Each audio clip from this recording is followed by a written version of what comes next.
Hey guys, not sure if you can see me behind the Megazords, but wanted to talk about these again. I'm not sure I want to even post it on the other channel. There's not a whole lot of interest, but I still wanted to. I totally missed the fact that both red and blue on the Amazon set do have the Go Busters or the Grid Battle Force logo painted on, where this one doesn't, and that's I think the main difference with the sets. But I mean, we're talking about a $10 difference. They're both expensive, and I kind of have like a very interesting relationship with these. Like on one hand, look at them. That's so cool. And the Japanese version couldn't do this. This feels more like a mini plob, but DX, right? The fact that they can actually be posed like that. They're also really expensive. And for the price, are they legacy quality? Because that's, I mean, 150, 160. That is legacy pricing. I'm not sure they feel fancy enough to qualify for legacy. Like, there's a lot of things that they could have done better. So for everybody that's been telling me about the Hasbro genius engineering, I see it and I don't. Like, there are a number of things that I feel like I could fix myself that I don't think would add a whole lot of cost, and also just kind of inconsistent. Like, he doesn't like to stay together. Eh. Well, oh, that too. Oh no, this one has been doing that. It's this one. This one, okay. Red Ranger's leg, this piece, it's really hard to bend, and I did heat it last night, and that didn't really help. But the other side, it works just fine. And on this version, there's no problem. See, you can bend it just fine.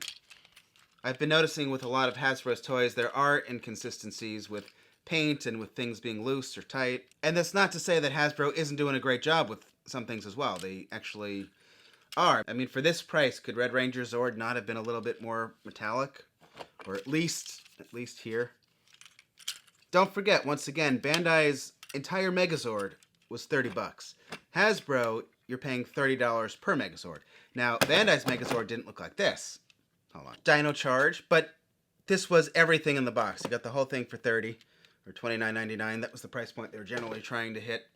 Here's Blaze, which did have a lot of nice paint and translucent and missile firing gimmick and all that stuff.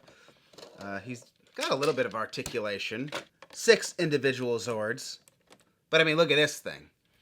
But again, $160, $30. Like, it seems like as I go through comments, everything's like very black and white. If I said which one do you think is more impressive looking, obviously this one, right? I mean, there's no question. You'd have to be crazy to say this looks like a fancier thing than this. But you paid $29 for this and close to $200 for this. So it's like, of course this, you know what I'm saying? There can be like an in-between. And like these, I think these, was it this version? I've got 2 versions. This one is the individual. This is the Amazon set to my right. And they're, but I mean, these stay on pretty well. This one doesn't want to stay on. I mean, he'll stay in this position. But also, like, he will, if you do that, he will fall backwards. But you can pose him really cool at the same time. But you got to balance him. And there, see, his leg fell off. It scares me that he's got these really thin little red legs that are able to hold all this weight and do the different poses. They haven't broken yet. I hope they won't. But if they did, I wouldn't be surprised. But at the same time, it's so cool, right?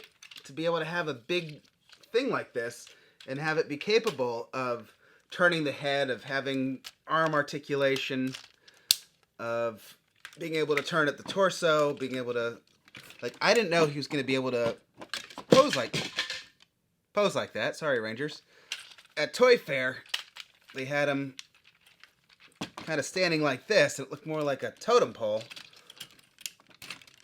Alright, I'm making a mess. But, you know, like, this was a lot less impressive when he was just standing like that. Okay, now he doesn't want to stand. I don't know, I'm like very mixed. I think this ended up really looking cool. Like, way better even than Japan's, even though Japan had superior paint, obviously. But even Japan missed these. Like, I really wish these could have had the individual colors. And obviously, I can do it myself. a lot of you guys could do it yourself. Like with these, since there's no black, it's just silver, you probably could just take a Sharpie and just color them in. Or maybe BD15 is going to do labels eventually. I don't know. Like, it's not that hard of a fix. But it's just, you know, for the price, it's a shame they couldn't have done it. See how it says Go Busters here? It doesn't here. On the Red Ranger, not only does it have the Go Buster Grid Battle Force logo here, it's also got a silver outline here. So there's another additional paint app. I mean, that might be about the extent of it for additional paint. Also, like, these really don't want to stay up. I mean, they really came close to making a really awesome thing. They really did. Now you can bend the elbows, which is, you know, everyone's always like, everything's a brick. Well, this actually has some posability. I mean, this really, I don't know how much more you could really ask for with this one, except maybe if the wrist could turn. I don't know. Is the ankle, would that be asking too much? Could they have done like the mini plod does and have a little thing that flips? I think I saw ages 8 and up on the box, which is interesting. Yeah, like could this thing have pulled out, flipped over, and then had more like a ball joint or something? Maybe, I don't know. The mini plow is able to do it. But I mean, look, you can, if you wanted him to have more of a wider stance, like the Japanese version does, he can. I hope this looks cool from your angle, minus the head falling off. The helmet. Very mixed. For nearly $200, I wish there could have been more paint. But if you get the Amazon version, you will get like 3 additional paint apps. So that's something. So close to being really awesome. I mean, this is really rare for a Megazord. And like I've seen people, they've posted things like where this was like a lot looser. Mine isn't that loose. You know, between my two versions, certain things are stiffer or looser than others. Also, my Red Lightning collection, my Beast Morphers Red Ranger Lightning Collection figure, he's missing the black on the top of the helmet. But I did see one at GameStop yesterday that did have the paint.